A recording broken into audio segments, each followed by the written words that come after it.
Nexus ladies ক্লাবের শনিবারের আড্ডায় সবাইকে স্বাগত জানাচ্ছি। আমি আপনাদের শনিবারের বন্ধু জোহরা মারিয়াম লিসা। এক জীবনে সবচেয়ে বেশি মূল্যবান নাকি সময়। এই সময় সবচেয়ে বেশি পরিবর্তন হয়। এই মুহূর্তে যে সময়টা বর্তমান সেটাই কিন্তু পরক্ষণে হয়ে যায় অতীত, আবার যা ভবিষ্যৎ তা হয়ে যায় বর্তমান। কিন্তু আমরা কি পারি সময়ের পরিবর্তনকে মেনে নিতে?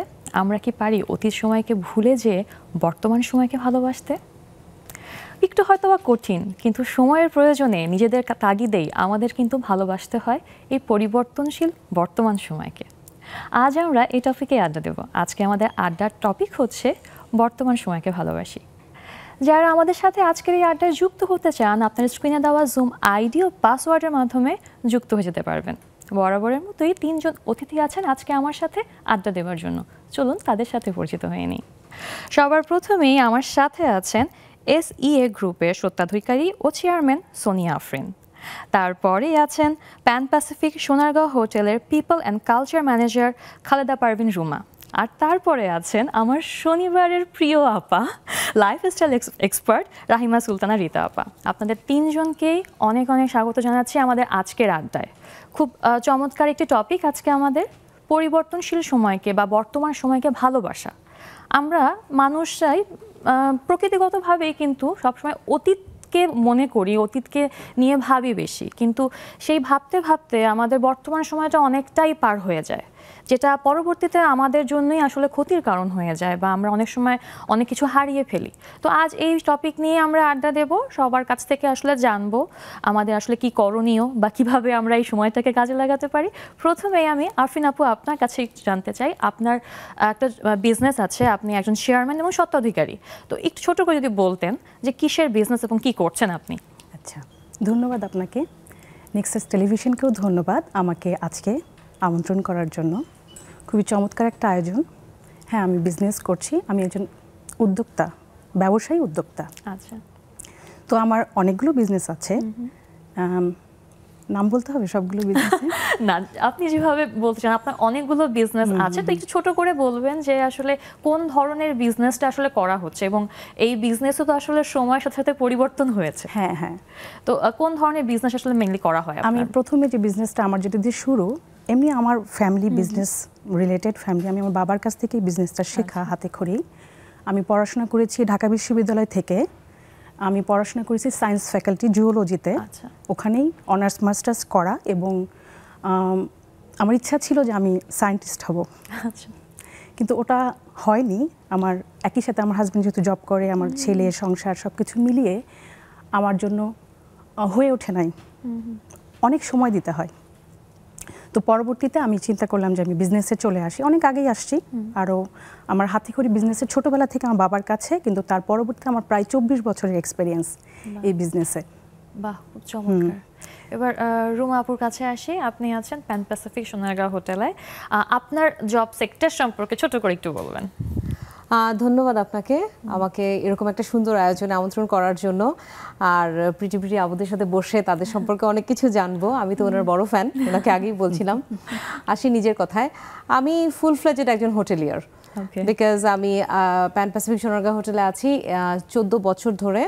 আমার ক্যারিয়ার শুরু কর্পোরেটের টেলিকম থেকে, যদিও টেলিকমে আমি 3 বছর ছিলাম। তারপর আমার টোটাল ক্যারিয়ারই হচ্ছে সোনারগাঁও হোটেলে। এই মুহূর্তে যেটা এইচআর ডিভিশন বলি আমরা, সেটাকে আমরা পিপল অ্যান্ড কালচার বলি। সো আমি একটু কনফিউজ ছিলাম আসলে এটা আসলে কোন ডিভিশনে পড়বে, এটা কি পাবলিক রিলেশনস কিনা। তো যাই হোক, হিউম্যান রিসোর্সে খুব চমৎকার একটা টার্ম, কিন্তু এটাও কিন্তু সময়ের সঙ্গেই পরিবর্তনের সঙ্গে এটার একটা ইতিহাস আছে যে কিভাবে এইচআর পার্সোনাল থেকে আস্তে আস্তে এখন পিপল অ্যান্ড কালচার হয়ে গেছে। সো এটা হয়তো বা কথা প্রসঙ্গে চলেই আসবে, যেহেতু আমি একজন হোটেলিয়ার। আর এই তো, দ্যাটস অল। ওকে, রীতা আপা আপনার কাছে আসি।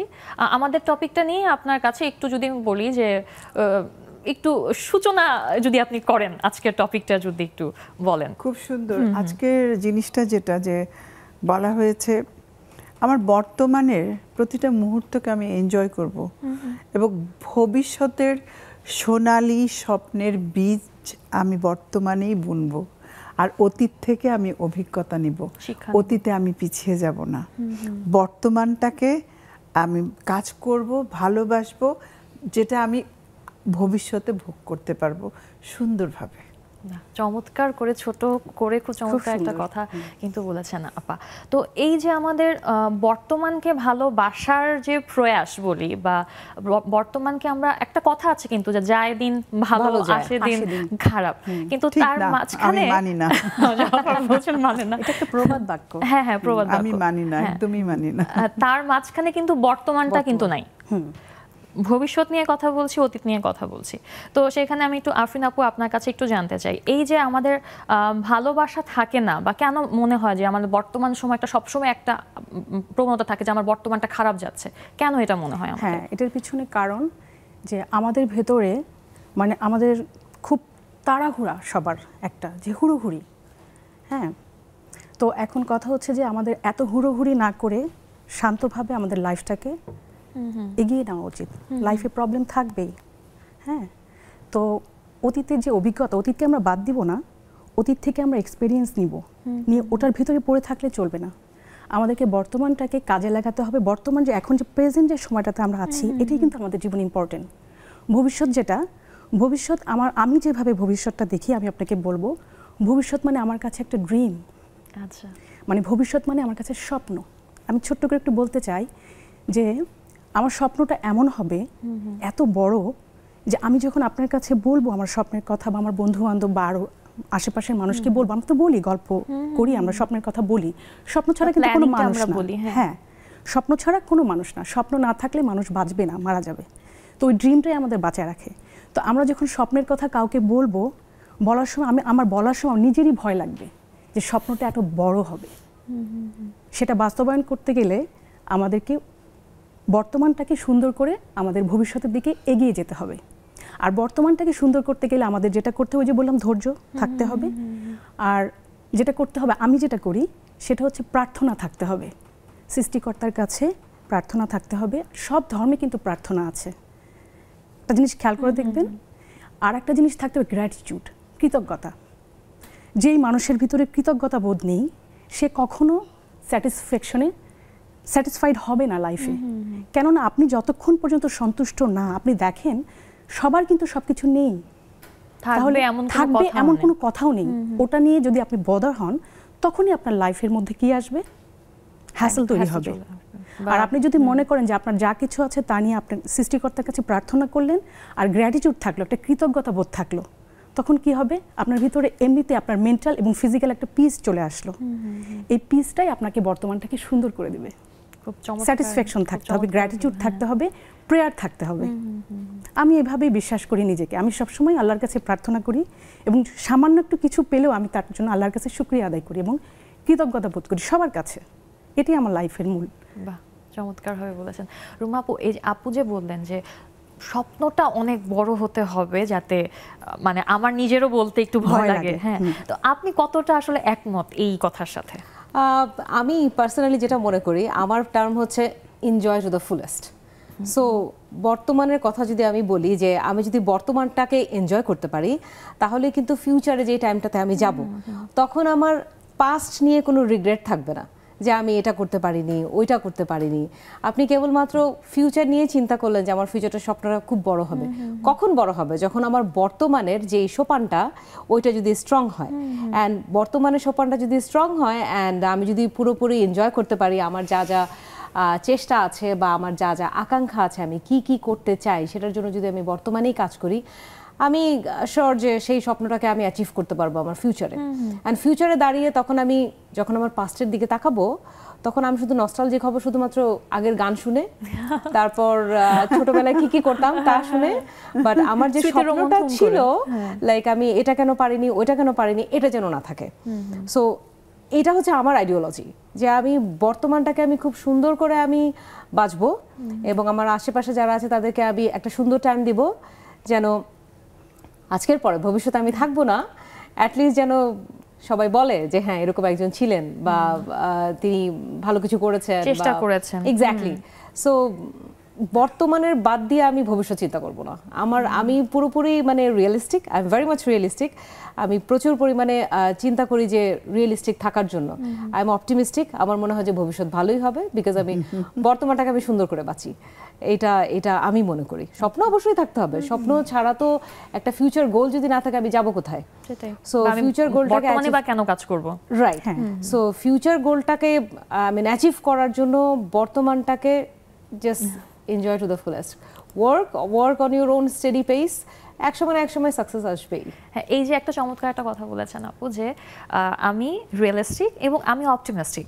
আমাদের যেটা প্রবলেম হয়, ইনফ্যাক্ট আমার নিজের ক্ষেত্রে এই প্রবলেমটা আমার হয়, আমি রিয়েলিস্টিক বাট কিছু ক্ষেত্রে আমার মধ্যে আসলে অপটিমিস্টিক ব্যাপারটা থাকে না। আমি অনেক ক্ষেত্রে কিছু বছর খানেক না, 6 মাস আগেও খালি আমার কাছে মনে হতো যে আমারই কপাল, কেন আমার সাথে, why with me, মানে সবকিছু ছোট ছোট, এটা মনে হয় আমাদের জেনারেশনের মধ্যে আসে। হ্যাঁ, আপু যেটা বললেন যে ধৈর্যটা কম আমাদের, আসলে একটুতেই আমরা ভয় পেয়ে যাই। we are so running। হ্যাঁ, মানে আমাদের কাছে মনে হয় যে সময়কে ধরার চেষ্টা করি, আসলে এত চেষ্টা করি যে সময়টাকে এনজয় করতে পারি না।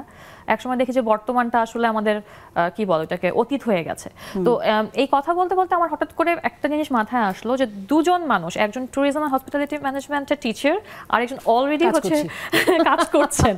তো আমি একটু ছোট করে একটু জানতে চাই আপুর কাছে, রীতা আপার হিস্টোরি আমরা সবাই জানি আসলে উনি কিভাবে এই পর্যায়ে আসছেন। তো আপা, আপনি কিভাবে দেখেন যে একটা মানুষ আজকে আপনার পাশে বসে, একজন নারী বলছেন যে আমি হোটেলিয়ার, আমি 14 বছর ধরে হোটেলিয়ার। সবচেয়ে ভালো লাগলো যে হোটেলের কিছু টার্মস আছে, যেমন হোটেলিয়ার, একজন হোটেলের মানুষ ছাড়া, আমি জেন্ডারে যাচ্ছি না, অ্যাজ এ হিউম্যান বিং, ও হোটেলিয়ার।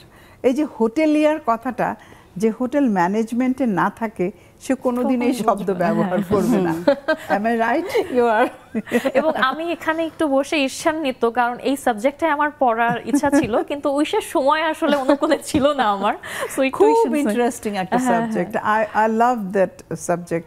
এবং আমি যে 3 বছর টানা আমি এই তোমার ঢাকা ইউনিভার্সিটির ট্যুরিজম ডিপার্টমেন্টের 6 মাসের আমাদের একটা সেমিস্টার আমি পড়াতাম, এবং ওদেরকে আমি আবার ওখানে, যেহেতু আমাদের কোনো ল্যাব ছিল না, সে অনেক কাহিনী। ঢাকা ইউনিভার্সিটি আমাকে পড়াতে বললো, নিয়ে গেল, ইন্টারভিউ হলো, আমি সিলেক্ট হলাম।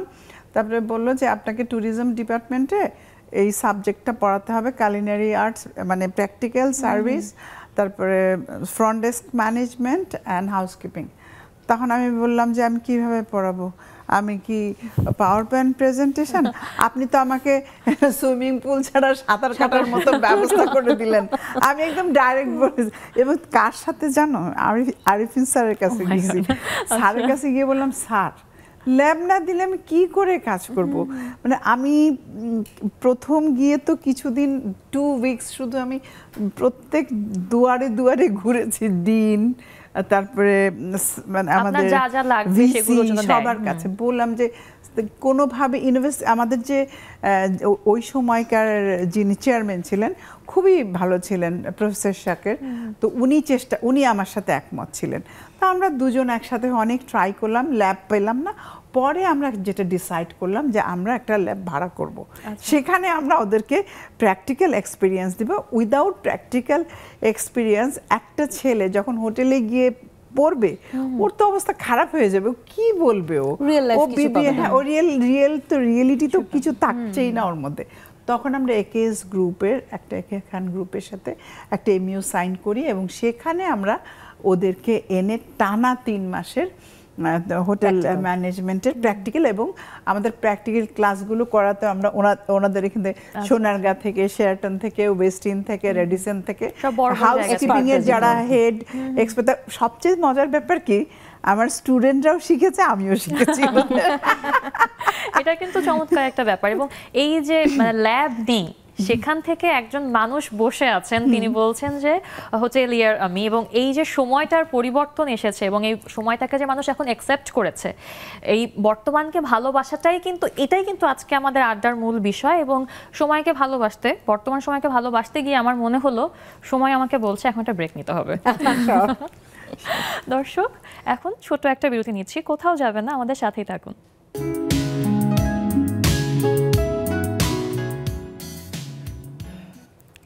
ফিরে এলাম বিরতির পর নেক্সাস লেডিস ক্লাবে। আমাদের আড্ডা কিন্তু শুরু হয়ে গেছে, তাই যারা এখনও আমাদেরকে জয়েন করেননি আপনার স্ক্রিনে দেওয়া জুম আইডি ও পাসওয়ার্ডের মাধ্যমে জয়েন করে ফেলতে পারবেন।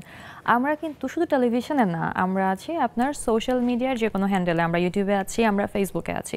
তাই যে আমাদেরকে যেখান থেকেই দেখছেন না কেন জয়েন করে ফেলুন আমাদের আজকের আড্ডায়। সময় কিন্তু গড়িয়ে শেষের দিকে চলে যাচ্ছে, বর্তমান সময়টা অতীত হয়ে যাচ্ছে, তাই দ্রুত জয়েন করে ফেলুন। আমরা আড্ডা দিচ্ছিলাম, আমাদের আড্ডা দিতে দিতে আমরা কিন্তু অনেক বিষয় নিয়ে আড্ডা দিচ্ছি, কিন্তু আমাদের মেইন ব্যাপারটা ছিল আজকে, আছে এখনও আড্ডায়, যে সময়, বর্তমান সময়কে নিয়ে আমরা কিভাবে এগিয়ে যেতে পারি, কীভাবে বর্তমান সময়কে ভালোবাসতে পারি। তো এই মুহূর্তে আমি আফরিন আপু আপনার কাছে একটু আসি আবার। আপনি বলছেন যে অনেক কিছু নিয়ে আপনি আসলে ব্যবসা করছেন, আপনার অনেক কিছুরই বিজনেস আছে। তো এই বিজনেসের সাথে যদি আমি সময়, বর্তমান সময়কে যদি আমি লিঙ্ক করতে বলি আপনাকে, তাহলে আপনি কিভাবে আসলে করবেন? আচ্ছা, খুবই গুরুত্বপূর্ণ একটা কোশ্চেন। বর্তমান সময়ের সাথে এই কোশ্চেনটা খুবই যায়, কারণ প্রত্যেকটা প্রফেশনই চ্যালেঞ্জিং, আর নারীর জন্য হ্যাঁ, নারীর জন্য আরও বেশি চ্যালেঞ্জিং। তো আমরা পারি, নারীরা পারি, আমরা পুরুষের সাথে আমরা তাল মিলিয়ে কাজ করে যাচ্ছি। আমি যেটা বলবো, আমার ক্ষেত্রে আমি খুবই সহযোগিতা পাইছি। আমি কখনো, মানে মানুষ বলে না যে আমি নারী হয়ে কাজ করতে গেছি, আমি যেহেতু বিজনেস করি, উদ্যোক্তা একজন, তো আমার তো অনেক রকম প্রবলেম ফেস করার কথা, যে বিভিন্ন সেক্টরে যেহেতু আমি কাজ করি। তো সেই ক্ষেত্রে আমি যেটা বলবো, আমি সকলের সহযোগিতা পাইছি, এর জন্য আমি আলহামদুলিল্লাহ। আমাকে কখনো, মানে সবাই আমাকে রেসপেক্টের দৃষ্টিতে দেখেছে। আর আমি যেহেতু একজন নারী, আমি যেটা লোকালি কাজ করতে গিয়ে ফিল করছি, আমার প্রতি একটা আস্থা সবার, যখনই দেখছে যে একটা মেয়ে হয়ে আমি একটা কাজ করছি, তখনই তাদের একটা আস্থা, পুরুষের চেয়ে আমাকে বেশি তারা আস্থার চোখে দেখছে। এটা আমার কাছে খুবই ভালো লাগছে, যে তারা আমাকে ঠকাবে না আমাদেরকে। হ্যাঁ, এক্স্যাক্টলি, হ্যাঁ, যে মেয়ে হয়ে কাজটা করছে, আমাকে যখনই কোনো পজিশনে দেখেছে এবং তাদের চোখে মুখে একটা আস্থা, এবং তারা বলেছে আমাকে যে আমি মেয়ে বলে তারা আস্থা পাচ্ছে। আমার জায়গায় যদি একজন পুরুষ থাকতো, তাহলে তারা হয়তো দুবার চিন্তা করে দেখতো যে আদৌ যাবো কিনা, হ্যাঁ, আরো যাবো কিনা, কমফোর্ট ফিল করতো না, নতুন এসছে এখানে, কতটা ভালো হবে। হ্যাঁ, এই যে একটা আস্থা, এটা আমার কাছে খুবই ভালো লাগতো। নারী হতে আমার জন্য এটা প্লাস পয়েন্ট হয়েছে। আর একটা জিনিস, ওই যে বললাম যে আমি সকলের সহযোগিতা পেয়েছি, পুরুষরাও সহযোগিতা করেছে। যে কোনো সেক্টরে আমি কখনো সমস্যা ফেস করি না, না, আমি কখনো ফেস করি নাই। এটার জন্য আমাকে অবশ্যই আল্লাহর কাছে শুকরিয়া আদায় করতে হবে, যে অনেক কিছুই হতে পারতো, অনেক কিছু ফেস করতে পারতাম, কিন্তু সেটা হয়নি। আমি বরঞ্চ সহযোগিতা পেয়েছি সবার। এই কারণেই হয়তোবা সময়ের সঙ্গে সঙ্গে আপনার আসলে যদি বলি যে এক্সপ্যানশন বিজনেস, এটা ছোট একটা কথা বলবো, আপনি যেটা বলেছেন যে আমি কি কি প্রবলেম ফেস করেছি, আমি কেন, সমস্ত বিজনেসম্যানই, এই যে আমাদের যে কোভিডটা গেল, বিজনেসের সবসময় প্রবলেম থাকবেই, হ্যাঁ, উত্থান পতন থাকবে, কষ্ট, হ্যাঁ, থাকবে অবশ্যই, কিন্তু কোভিডটা আমাদের একদম কোমর ভেঙে দিয়েছে বিজনেসম্যানদের। কোভিড, যুদ্ধ, এগুলো সামলে উঠে আমাদের সামনে এগিয়ে যাওয়া, বিজনেস করা, মানুষের কর্মসংস্থান করা খুব টাফ। এটা আসলে পুরো পৃথিবীটাই একটা এফেক্ট হয়েছে, এবং আমরা সবাই এফেক্টেড। যেমন আমি বিজনেস করছি আজকে অলমোস্ট 30 ইয়ার্স ধরে, তা আমরাও একই কোভিডের সময় সবাই কিন্তু আমরা এখন যেটাকে বলে যে এই কোভিড কিন্তু অনেক বড় একটা উদাহরণ, যদি আমি বলি যে বর্তমান সময়কে ভালোবেসে এগিয়ে যাওয়ার অনেক বড় একটা উদাহরণ। ওই কোভিডটাকে সামনে রেখে আবার যে আসবে না তার কোনো গ্যারান্টি কিন্তু নেই। আমরা ওটাকে সামনে রেখে আমাদের ভবিষ্যতের ভিশনটাও কিন্তু আমরা ওইভাবেই সেট করেছি, যে আবার কোভিড আসলে আমরা কিভাবে বিজনেসম্যানরা ঘুরে দাঁড়াবো, কিভাবে আমরা এটাকে মোকাবেলা করব, কিভাবে মানুষের কর্মসংস্থানের দিকে কিন্তু, বিজনেসম্যানের দিকে কিন্তু সবাই তাকিয়ে থাকে, যে আমরা একজন বিজনেস করছে। আমি ছোট্ট একটা কথা বলি, হ্যাঁ, আমি ছোট্ট একটা কথা বলি, এটা কেমন লাগবে আমি জানি না। আমি ফেস করেছি একজন নারী হিসেবে কোভিডের সময়। আপনি যেহেতু আমাকে কোয়েশ্চেন করলেন, কোভিডের সময় গভর্নমেন্ট যখন লকডাউন দিয়ে দিল মার্চের 8-10 তারিখে, আমার মনে আছে, যেহেতু আমার কাছে নোটিশ আসছে, হ্যাঁ, আমার কাছে নোটিশ আসছে, তো আমাদেরকে বলে দিল অফ করে দিতে কাজ। যে আমার একটা সেক্টর কনস্ট্রাকশনের কাজ করি আমি, ওই সাইটটা আমাকে বন্ধ করে দিতে হলো। আর কনস্ট্রাকশনের কাজ যখন বন্ধ করে দেওয়া হবে, হুট করে কাজ বন্ধ হয়ে যাওয়া মানে একটা রানিং কাজ চলতেছে বন্ধ হয়ে যাওয়া, এবং সবচেয়ে বেশি ক্ষতিগ্রস্ত হয়েছে যারা দিনমজুর। হ্যাঁ, তাদেরকে প্রতিদিন যারা ইট ভাঙছে, ইট মাথায় করে টানছে, বালু নিয়ে যাচ্ছে, লেবার যারা, মিস্ত্রি যারা, ওদের সবচেয়ে বেশি, কারণ তো ওরা তো দিন আনে দিন খায়। তো ওদের খুব কষ্ট হয়ে গেল যখন গভর্নমেন্ট অবশ্য 3 মাসের মধ্যে আবার ওটা আমাদেরকে পারমিশন দিয়েছে। আমরা যে পরিমাণ বিজনেসম্যানরা, আমরা কিন্তু সত্যি, আমাদেরও তো হার্ট আছে, আমরা কিন্তু সত্যি অনেক কষ্ট পেয়েছি। এবং খুব খারাপ লাগতো কখন আমার সাইটে 70 বছর বয়সী একজন লোক মাথায় ইট ক্যারি করেছে। আমার তো হোয়াটসঅ্যাপ আছে, হোয়াটসঅ্যাপে আমার সমস্ত বিজনেসের সবসময় আপডেট দিতে থাকে, ছবি দিতে থাকে। তখন আমি ওদেরকে বলেছি যে একজন লোকও যদি আসে, কেউ যেন কাজ থামিয়ে না রাখে, তুমি কাজ দিবা, সবাইকেই কাজ দিবা, যত বয়স্ক হোক খেয়াল রাখবা এবং কাজ দিবা, সবাই যেন কাজ পায়। তো 70 বছর লোকও মাথায় করে ইট ক্যারি করেছে, এটা কিন্তু আমাকে খুব টাচ করেছে। এটাই কিন্তু আসলে আমাদের সময়কে ভালোবেসে কেন করছে? কারণ তার ঘরে খাবার নেই, তাকে দিনমজুরি করে ওই 3 মাসের লকডাউন, এটা লকডাউন খোলার পরপরই এই ঘটনাটা ঘটেছিল।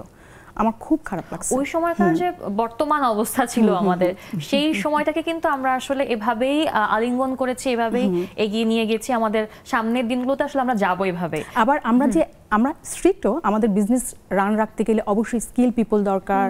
তারপরে হচ্ছে যে যারা করে মানে আর কি মানে ঠিক মতো কাজ করে, একটু মানে কি নীতি নৈতিকতা ভালো, এই ধরনের লোকজন আমরা পছন্দ করি। কারণ আমাদের যেমন এইবার রোজার মধ্যে আমার কিছু মাটি কাটার কাজ ছিল। আমি খুবই, যেহেতু আমি বিজনেস করি, আমার বিজনেসগুলো, এই জন্য আমি বলতে চাচ্ছি না এখানে যে এগুলো এমন টাইপের বিজনেস, যে কোনো কিছু আমি লাভ করি, আমার কাজটা আমি খুব লাভ করি। তো সেক্ষেত্রে রোজার মধ্যে যারা মাটি কাটা লেবার, ওরা 6টা থেকে দুপুর 12টা পর্যন্ত কাজ করে, মানে নর্মাল লেবাররা 9টা থেকে 5টা। আর শুধুমাত্র যারা মাটি কাটে, পুকুর খনন করা বা মাটির কাজ যারা করে, তারা সকাল 6টা থেকে 12টা। তো রোজার মধ্যে কাজ চলছিল। আমরা কিন্তু রোজাতেও কাজ, আমাদের বিজনেসে কাজ, যখনই আমার 24 ঘন্টা কাজ, সোজা কথা, আমার কোনো ছুটি নাই। 24 ঘন্টা আমাকে কাজ করতে, আমি কাজকে ভালোবাসি এবং কঠোর পরিশ্রম করে আমাকে কাজ করতে হয়। এই জন্য আমাকে প্রচুর পড়াশোনা করতে হয়, আমার বিজনেসে যত কিছু আমার প্রয়োজন এটাকে আপগ্রেড করে আগায় নিয়ে যাওয়ার সামনে, তার জন্য আমি সব কিছুই করি। তো এবার রোজার মধ্যে একজন হঠাৎ করে মাথা ঘুরে পড়ে গেল। আচ্ছা, কি হলো? তারপর দেখা গেল যে সে রোজা রেখে মাটি কাটছিল। তখন আমি কি করলাম, আমি বললাম যে আগামীকাল ওকে নিবা না, আমি বলে দিলাম, কারণ দরকার নেই তো, কারণ আমাদের তো ক্ষতি হচ্ছে, এমনি হাববেলা কাজ করে। তারপর আমার তো দরকার কি, ক্যাপাবল লোক দরকার, স্কিল ক্যাপাবল, যে কোনো সেক্টর বিজনেসের ক্ষেত্রে আমাদের অবশ্যই স্কিল পিপল দরকার। আর আমি স্কিলের ব্যাপারে যেটা বলবো খুবই ছোট্ট করে, এটা আমাদের দেশের জন্যই, সেটা হচ্ছে যে বর্তমান বাজারে বাংলাদেশে যেমন বেকারত্ব, সারা পৃথিবীতেই তাই, চাকরির খুব সংকট। একজন এমএ পাস লোক যেমন চাকরি পাচ্ছে না, একজন দিনমজুরও। কিন্তু সেই ক্ষেত্রে আমি বলি, যেটা আমার ক্ষেত্রে আমি আমার এমপ্লয়ীদেরকে বলি, তুমি নিজেকে এমনভাবে গড়ে তুলবা যে 10 জন লোক যে স্কিলটা পাবে না, তোমার ভিতরে সেটা থাকবে। একটি স্কিলও তুমি অর্জন করবা যেটা আর 10 জনের ভিতর নেই, কিন্তু তোমার ভিতরে আছে। তখন কিন্তু সে যদি মোটামুটি অক্ষর জ্ঞান নাও থাকে, সে কিন্তু তার স্কিলের জন্য কিন্তু সে না খেয়ে থাকবে না। এই যে আপু একটা চমৎকার কথা বলেছেন যে একটু ডিফারেন্ট থাকা, সবাই যে কাজটা পারে। তার কথা হলো এখানে এসে যে ভোকেশনাল ট্রেনিং, মানে মূল কথা আমি মনে করি যে আমি ভোকেশনাল এনএসডিএ, তারপরে কারিগরি শিক্ষা বোর্ড, এগুলো সবার সাথে আছি। আমরা অলরেডি এদের কারিকুলাম রেডি করা থেকে শুরু করে সবই করে দিচ্ছি। স্কিলড পিপল তৈরি করা আমাদের গভর্নমেন্ট একটা সময় আমাদের বাংলাদেশে এই জিনিসটা ছিল না, কিন্তু এখন গভর্নমেন্ট থেকেই এই বিষয়ের উপরে অনেক গুরুত্ব দেওয়া হচ্ছে। উচ্চ শিক্ষিত হোক তাকেও স্কিল হতে হবে, যার শিক্ষা নেই তাকেও স্কিল হতে হবে, যে যেরকম যার যোগ্যতা অনুযায়ী তাকে স্কিল হতে হবে না, যে কাজটা করবে। যেমন আমি একটা কথা বলি, আমার পাশে হোটেলিয়ার আছে, আমি হোটেলের কথাই বলছি। ওর কিচেন দুটো আছে, একটা হলো কোল্ড কিচেন, একটা হট কিচেন। তো হট কিচেনের জন্য ওর কিন্তু এরকম স্কিল শেফ দরকার, আদারওয়াইজ ওর ফুড খারাপ হবে, ওর কাছে পার্টি আসবে না, পার্টি হবে না। আবার কোল্ড কিচেনের ডেজার্টটা ভালো হতে হবে, সেটা একটা গেল। হাউস কিপিং এর একদম পরিষ্কার পরিচ্ছন্ন, নিট এন্ড ক্লিন, স্কিল। তারপরে ওর ফ্রন্ট ডেস্ক, ও তো এইচআরে আছে, ওকে সব দিক দেখতে হচ্ছে। আবার ওর ফ্রন্ট ডেস্ক ম্যানেজমেন্ট সেরকম হতে হবে যে কাস্টমার যেন 100% স্যাটিসফাইড হয়ে যায়। তো এটাকেই অ্যাকচুয়ালি বলে স্কিলড। হ্যাঁ, আমি আরেকটা কথা বলে শেষ করতে চাই। আমার যে কোশ্চেনটা ছিল সেটা হচ্ছে যে আমাকে প্রচুর ফেস করতে হয় যে জবের জন্য আমার কাছে প্রচুর রিকমেন্ডেশন আছে, চাকরি চাই। সেটা একজন হাউসওয়াইফও চলে আসে যে বসে আসছি, বান্ধবী একটা চাকরি দাও বা ম্যাডাম একটা চাকরি দেন, সেটা ছেলে হোক মেয়ে হোক, প্রচুর আমার এটা ফেস করতে হয়। তো তারা বুঝে না, যে মনে করে যে একটা কোম্পানিতে চাকরি করলে মনে করে যে চাকরি পেয়ে গেলে সেই আমাকে বেতন দিবে, আমার কিছু করতে হবে না, বা আমার এই চাকরিটা যাবে না। তাদের একটা ধারণা যে আমি একটা কোম্পানিতে চাকরি করব, আমি আমার চাকরিটা উনি দিয়ে দিলেই বাস আমার হয়ে গেল, আমি বাস চাকরিটা করতে থাকবো, বেতন পাবো। কিন্তু একটা জিনিস ভাবে না যে একটা কোম্পানি চালাইতে গেলে একজন কোম্পানির মালিককে কতটা চৌকস হতে হয় এই কোম্পানির পুরো সেট আপটা চালায় রাখতে গিয়ে। তো সে যে চাকরিটা করবে তাকে দিয়ে যদি তার কোনো কাজ না হয়, সে তাকে রেখে লাভটা কি তার? তাকে দিয়ে যদি তার কোনো উপকার না হয়, তাকে দিয়ে যদি তার ইনকাম না হয়, তো তাকে বসে বসে পালার তো কোনো মানে আসলে না। এই জিনিসগুলো নাই মানুষের মাথার ভিতরে থাকে না। এই টপিকে আমি একটু রুমা আপু আপনার কাছে আসি, তবে তার আগে আমার জুমে যারা আছেন বন্ধুদের সাথে একটু দেখি কে কে এসেছেন। নার্গিস আপা আছেন, নাজিয়া আপা আছেন, তারপর রাশিদা আপা আছেন, রিতা আপা আছেন, রেবেকা আপা আছেন। আপনাদেরকে অনেক অনেক ধন্যবাদ এত দ্রুত সময়ের ভিতরে চলে আসার জন্য। আপনাদের সাথে আমি আড্ডা দেবো, তবে তার আগে একটু রুমা আপুর সাথে কথা বলে নিই। আবারও সেই বর্তমান অতিথির একটা বিষয় চলে আসে, যেহেতু আজকে টপিকই এটা। মিস আফরিন যেমন বলছিলেন যে উনি অনেকের সহযোগিতা পেয়েছেন, তারপর ওনাকে হার্ডেল কম ফেস করতে হয়েছে। বাট আমার ক্ষেত্রে যেহেতু আপাও আছেন হসপিটালিটির সাথে সামহাউ রিলেটেড, আমাদের এই ইন্ডাস্ট্রিটা এইটাতে একজন অ্যাজ এ ওম্যান আমার অ্যাকসেপ্টেবিলিটি আনতে কিন্তু ইটস টাফ। যেমন আপা যেমন ঢাকা ইউনিভার্সিটি থেকে এসেছে, আমিও ঢাকা ইউনিভার্সিটি থেকে পাশ করা, আমি ইংলিশে অনার্স মাস্টার্স করেছি, নর্থ সাউথে MBA করেছি। সো আমার শুরুটা ছিল কর্পোরেট দিয়ে, আমি দুটা বড় বড় টেলিকম কোম্পানিতে কাজ করেছি। তারপর যখন আমি এরকম একটা সুযোগ পেলাম হোটেলের, সো আমার নিজেরই যারা পরিচিত বা আত্মীয় স্বজন যারা আছে সবার হোটেল কেন, ওয়াই ইন আ হোটেল, এই জন্যই কি এত পড়াশোনা করা, হোটেল কেন? ওই যে অতীতটা যে ছিল, দ্যাট ওয়াজ ব্যাক ইন 2010, তখন ওই টাইমটা ফেস করা আমার জন্য খুব টাফ ছিল। বিকজ আমি তাদেরকে বোঝাতে পারছিলাম না যে this is such a industry, it's gonna broom up. Because একটা কান্ট্রি যখন উন্নত হয়, যখন ডেভেলপ হয়, তখন কিন্তু হোটেল কেন দরকার? কারণ তখন প্রচুর পরিমাণে ফরেনার্স আসে, ইনভেস্টমেন্টের সুযোগ আসে, এবং প্রচুর ফরেন ইনভেস্টমেন্ট মানেই হচ্ছে ফরেন ওই এক্সপাট্রিয়েটরা আসবে, অ্যান্ড তাদের একটা অ্যাকোমোডেশন লাগবে। এবং সবসময় যদি এরকম একটা টেন্ডেন্সি থাকে যে হোটেল মানেই অল্প শিক্ষিত, দুই একটা ইংলিশ বলতে পারলেই কাজ করতে পারবে, জিনিসটা তো সোজা না। Because hotel is such a place, যে কেউই আসুক না কেন, আপনি কিন্তু যাই বলেন যে ফেস অফ দ্য কান্ট্রি বলেন, জিনিস চায় সব এক্স্যাক্টলি, সে কিন্তু ফার্স্ট এসে তার ইমপ্রেশনটা আসলে সে ক্রিয়েট করা একটা দেশের ব্যাপারে হোটেলের মানুষজন তাকে কেমন সার্ভিস দিচ্ছে। একদম একদম সেটাই। এয়ারপোর্ট থেকে সে সরাসরি কোথাও যাক আর না যাক, হোটেলে আসছে যাবে, তার মানে সময়টাও সে দেখে যে আসলে কোন সময়ে পৌঁছে সে কি সাপোর্টটা পাচ্ছে হোটেল থেকে, এবং সময় যেটাই হোক। আর এখন আমার সময় আমাকে বলছে একটা ব্রেক নিতে হবে। আমি এখন ছোট্ট একটা বিরতি নিব, কিন্তু কথা দিচ্ছি বিরতির পর খুব দ্রুতই ফিরে আসবো, সাথেই থাকুন।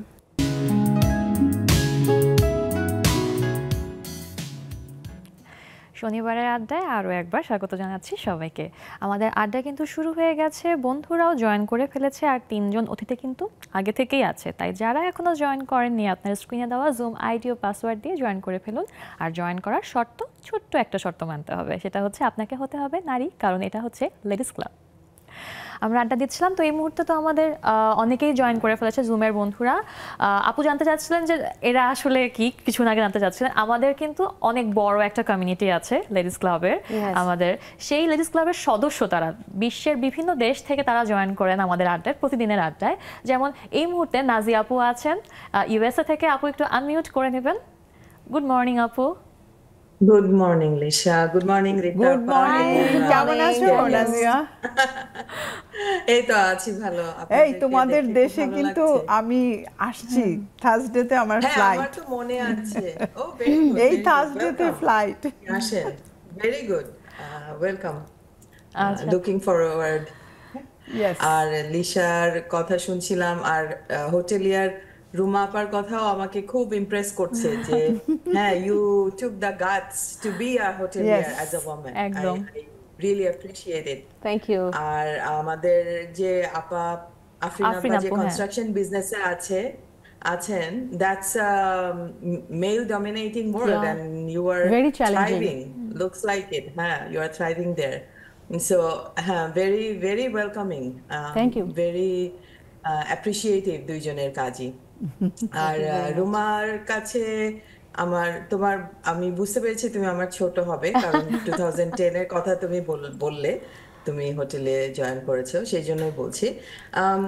কেমন গেস্টদেরকে আমরা যখন ছোটবেলায় মানে আমাদের ছোটবেলায় তখন ইউটিউব বা কিছু ছিল না, বিটিভি ছিল। তো যখন আমরা যেতাম সেই মানে সোনারগাঁ না তুমি শেরাটন না Sonargaon pan Pacific Sonargaon hotel হ্যাঁ হ্যাঁ সোনারগাঁয়। তো সোনারগাঁই যাওয়া হতো। তো ওখানে দুটো আমাদের আত্মীয়ের বিয়ে ওখানে ছিল, সেই অনেক আগের কথা। এরপরে দেশে আমার আসলে একটু কম যাওয়া হয়েছে, কিন্তু রিসেন্টলি যাওয়া হয়নি।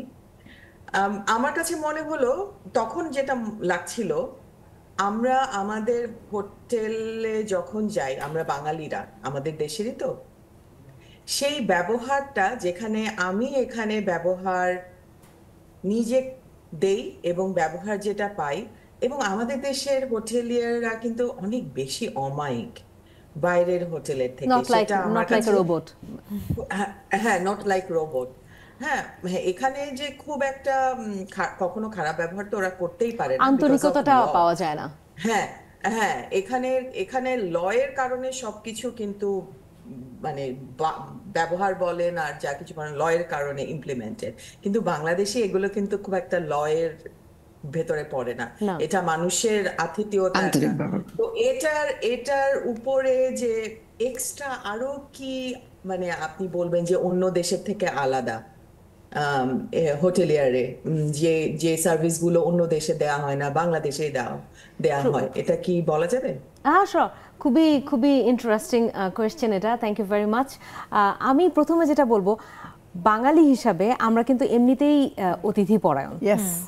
আর সবচাইতে যেটা ব্যাপার হয় দেখবেন যে যখনই বাইরে থেকে কেউ আসে, নর্মালি আমাদের যেটা হয়, এটা আমাদের ফ্রেন্ডস হতে পারে বা যে কোনো পরিচিত হতে পারে, আমরা কিন্তু যথাসাধ্য চেষ্টা করি তাকে একটা ভালো এক্সপিরিয়েন্স দেওয়ার।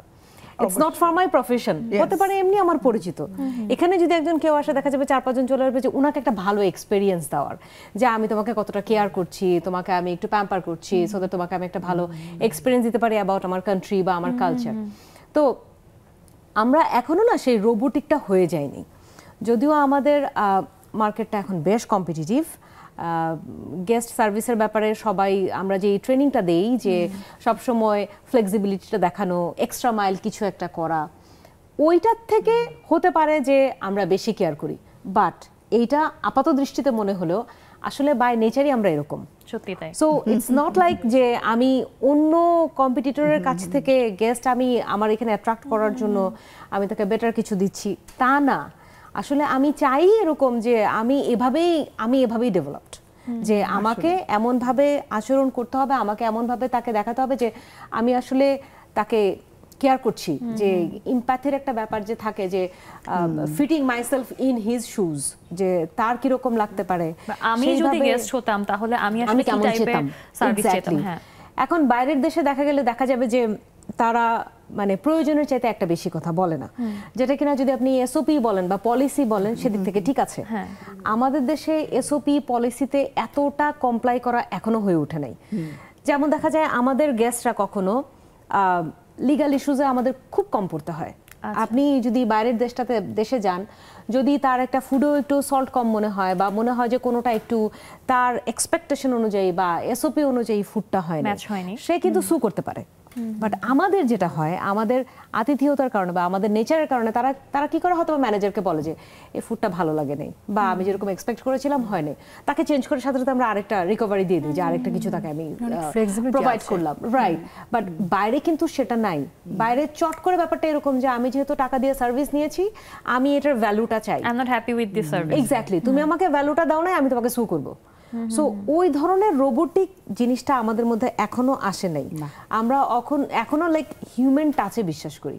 আমরা এখনো ধরেন অনেক জায়গায় দেখবেন যে প্রায় দেশেই এখন ডেভেলপড কান্ট্রিজে কনসিয়ার্জের সার্ভিস দিচ্ছে রোবট। তারপর আপনার কি বলবো, ফ্রন্ট ডেস্কেও কোনো চেক ইন নাই, সো সরাসরি রুমে চলে যায়। এক্স্যাক্টলি, হয়তো বা গেস্টের কনভিনিয়েন্স অনুযায়ী ওইটা ভালো, বাট ওই যে একটা কথা বলে না যে you can't ever email a handshake, যে এইটার যে একটা হিউম্যান টাচের একটা ব্যাপার আছে, এইটা আসলে হয়তোবা আমাদের দেশ বা আমরা সাবকন্টিনেন্টে অনেক বেশি এইটার ব্যাপারে আমরা কেয়ারিং। আসলে আমরা চাই মানে অতিথি পরায়ণ হতে, আমরা চাই মানুষকে কাছে টানতে, আড্ডা দিতে, এবং এই আড্ডা দিতে দিতে আমাদের লেডিস ক্লাবের যে ফেসবুক গ্রুপটা আছে সেটা কিন্তু এখন 34,000 হাজার মেম্বার Wow. এবং সারা বিশ্বের নারীরা সেখানে জয়েন করছে, তাদের সুখ দুঃখের আলাপ করছে, আড্ডা দিচ্ছে, আমাদের সাথে জুমে জয়েন করছে, আপনারা অতিথি হয়ে আসছেন আমাদের মাঝে এবং বিভিন্ন বিষয় নিয়ে কিন্তু আমরা আড্ডা দিচ্ছি। এটা কিন্তু অনেক বড় একটা পাওয়া। এবং এই যে কি বলে এটাকে, সময়ের সাথে তাল মিলিয়ে আমরা যে প্রযুক্তিকে আমাদের স্বার্থে ব্যবহার করছি, এটা কিন্তু অনেক বড় একটা বিষয়, তাই না? রাইট, অবশ্যই হ্যাঁ। অবশ্যই। রীতা আপা, আপনি ভালো বলতে পারবেন যে প্রযুক্তির দিক থেকে যদি আমরা দেখি যে এখন কিন্তু জীবনটা যান্ত্রিক হয়েছে, কিন্তু তারপর আমরা কাছাকাছি এসেছি। তো এই ব্যাপারটা যদি আপনি একটু এক্সপ্লেন করতেন আমাদেরকে। প্রযুক্তির আমরা হেল্প নিচ্ছি ঠিকই, কিন্তু বাঙালির ওই যে বেসিক্যালি যেটা বেসিক নেচার, ইমোশনাল, তারপরে যে ফ্যামিলি নিয়ে, ফ্যামিলি ওরিয়েন্টেড, বন্ধু বান্ধব নিয়ে, তুমি বিদেশে একজনের কাছে যদি যেতে চাও, 1 মাস আগে তার কাছে তোমার অ্যাপয়েন্টমেন্ট নিতে হবে, তারপর সে টাইম বের করে তোমাকে টাইম দিবে, তারপর তুমি দেখা করবে। কিন্তু আমাদের কি সেরকম হয়? এই কালকে তোর বাসায় আসবো, এই আর কোনো একটা কথা টেক্সট করে দিলাম যে আসছি, চলে আসলাম।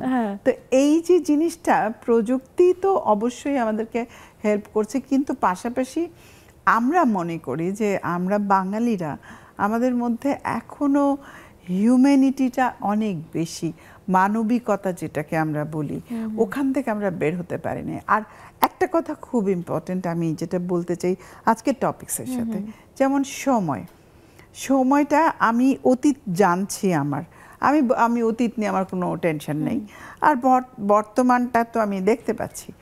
ভবিষ্যৎটা আমাদের অনেকের কাছে একটু ইনসিকিউর, যে আমি তো ভবিষ্যৎ দেখতে পাচ্ছি না, ভবিষ্যৎটা কিন্তু ইনসিকিউর।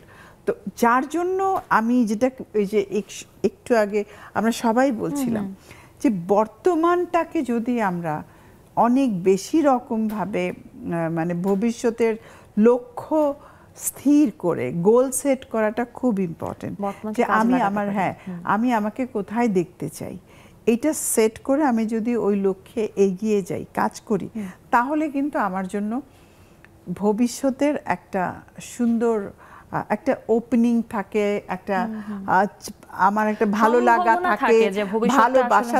আর শুনো, স্বপ্ন ছাড়া মানুষ বাঁচতে পারে না, তো তো এই জন্য প্রত্যেকটা মানুষের একটা সুন্দর লক্ষ্য, স্বপ্ন, এবং এইজ এখানে কোনো ফ্যাক্টর না। যেমন আমি বলবো আমার বয়স, আমি অনেক দিন, আমার কাজের বয়সই 30 হয়ে গেছে, তোমার নিজের বয়স নাই বললাম। তো এইজ কোনো ফ্যাক্টর না, তুমি তোমার জীবনটাকে কিভাবে এনজয় করছো, কাজটাকে কতটুকু করছো, এবং নিজেকে কতটা ভালোবাসছো। তুমি যদি তোমাকে ভালোবাসো, তোমাকে রেসপেক্ট দাও, তোমাকে যদি রেসপেক্ট দাও, তোমার কাজকে যদি ভালোবাসো, তুই পৃথিবীর সবাইকে ভালোবাসতে পারবে। তাই এই বিষয়টা আমাদের জুমের বন্ধুরা কিভাবে দেখছে একটু জানি। আমি একটু নার্গিস আপুর কাছে যাই, আপু আনমিউট করে নেবেন। হ্যাঁ নার্গিস আপু, এই যে নিজেকে ভালোবাসা সময়ের সঙ্গে আপনার কি মনে হয় কতটুকু দরকার? আসসালামু আলাইকুম ওয়া রাহমাতুল্লাহি ওয়া বারাকাতুহু। ওয়ালাইকুম আসসালাম। সময়ের সাথে, বর্তমান সময়ে অবশ্যই নিজেকে ভালোবাসার সাথে সবকিছুকে আগলে রাখতে হবে, কারণ আমরা নারী সব পারি বললেই তো হবে না, মুখে মুখে তখন দেখা যাচ্ছে যে এটা ওটা ওটা এটা এটা ওটা, মানে কি বলবো, আমরা নারীরাই আবার নারীদের শত্রু, আমরা নারীরা আরেকজনকে উপরে উঠাতে পারি। আমরা নারীরা এমন কিছু পারি না, বা আমরা যে বর্তমান সময়ে এখন যদি আমি আমাকে দিয়ে যদি চিন্তা করি, যে আমি আমার স্টাডি কর্নারকে যে শুরু করছি, আমার তো আমি প্রথম থেকে বলছি, আমার 5-7টা আমরা ফ্রেন্ডরা মিলে, টিচাররা মিলে আমরা চিন্তা করছিলাম যে আমি এটা করব। এটা আমার বাসাতেই, ছোটখাটো বাসা যেহেতু আমি ভাবছি যে শুরু করি। আল্লাহর রহমতে শুরু তো করলাম, সবাই আসলো, ঠিক লাস্ট 2 দিন কেউ নাই। আচ্ছা, লাস্ট 2 দিন কেউ নাই, কি করব? এখন তো এত দূর কাজ আগে আসছি, 2 দিনের কাজ সবচেয়ে বেশি টাফ, যেখানে আমি উদ্বোধন করব, মানে একটা শুরু করব নিয়ে, ঠিক সেইখানে তারা একদম আসলো না, আগের দিন, তার পরের দিন, এবং যেদিনকে আমার শুরু হবে সেই দিনকে পর্যন্ত আসে নাই। তাহলে আমি দেখলাম যে বাজে ফজর ওয়াক্ত নামাজ শেষ করছি, এখনো পর্যন্ত কেউ যেন আসলো না। আর আজকে আমার দিন, এটা আমার শুরু করতেই হবে, অনেকটি বলা হয়ে গেছে, কে আসবে কি আসবে না সেটা তো আমি জানি না। তা এখন আমি কি করি, সেই ফজর ওয়াক্তে নামাজ পড়ে আমার মেন একটা এই যে স্টাডি কর্নার দেখছেন, এটা আমার দেখা হয়নি সেদিনকে পর্যন্ত। ওই ফজর নামাজ আপু একদম নিজের হাতে তার সময়কে আসলে বেঁধে নিয়ে কাজ শুরু করে দিয়েছে, কারণ এই যে কেউ আসবে না এটাই সে মেনে নিয়েছে। তো একদম এটাই কিন্তু করা উচিত আমাদের। আর এখন যেটা হচ্ছে যে সময়ও আমাকে টিকটিক করে বলছে তুমি এটা ব্রেক নাও। ছোট্ট একটা বিরতি নিচ্ছি, কোথাও যাবেন না, আমাদের সাথেই থাকুন।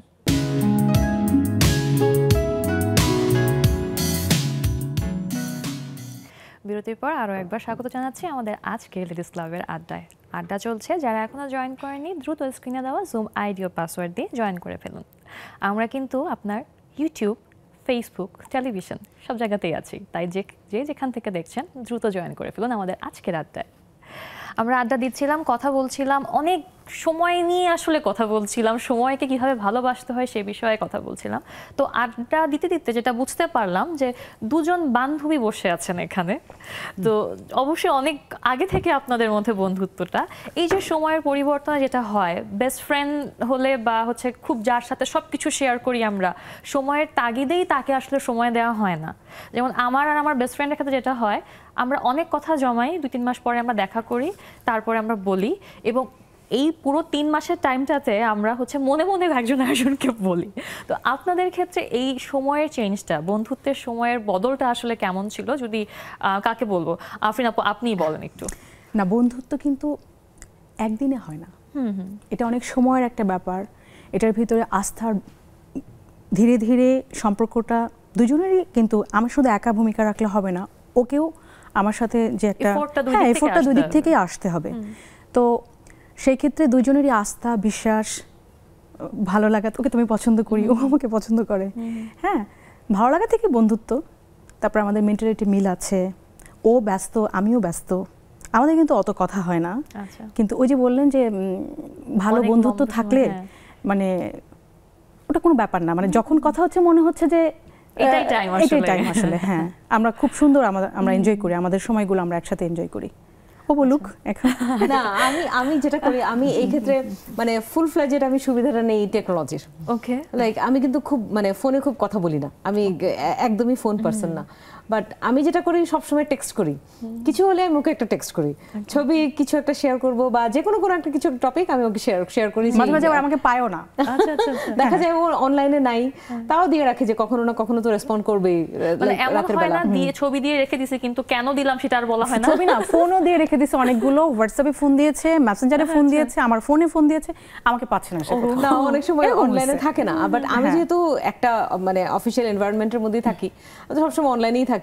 সো যেটা হয়, আমি অলওয়েজ লাইক এইভাবে সবার সাথে সম্পর্কটা রাখি। আমার রিলেটিভসও যারা আছে তারা জানে যে এ ফোনে এতটা কথা বলে না, হয়তো প্রফেশনের জন্য এরকম হয় যে ফোন ধরাটা হয় না। মানে দুজনের বোঝাপড়াটা, ফ্রেন্ডশিপের ক্ষেত্রে দুজনের বোঝাপড়াটা খুব ভালো হইতে হয়। ট্রু, হ্যাঁ, এটা সত্য। আমি ওকে বুঝিও, আমাকে বুঝে, মেন্টালিটিটা ম্যাচ করতে হয়, যার সাথে আমি আসলে মন খুলে শেয়ার করতে পারবো। এবং এখানে ট্রাস্টের একটা বিশাল ব্যাপার আছে। ফার্স্টেই বলেছি আমি যে আসলেই আমার ওকে ট্রাস্ট করতে হবে যে আমি তার উপরে সবকিছুর ব্যাপারে রিলাই করতে পারছি কিনা। যে কোনো কিছু, অনেক কিছুই থাকে সবাইকে বলা যায় না, ওকে বলার জন্য আমি সেটা সেফ ফিল করছি কিনা। এটা আমার জন্য একটা বিশাল পাওনা যে ও আমাকে ট্রাস্ট করতে পারে।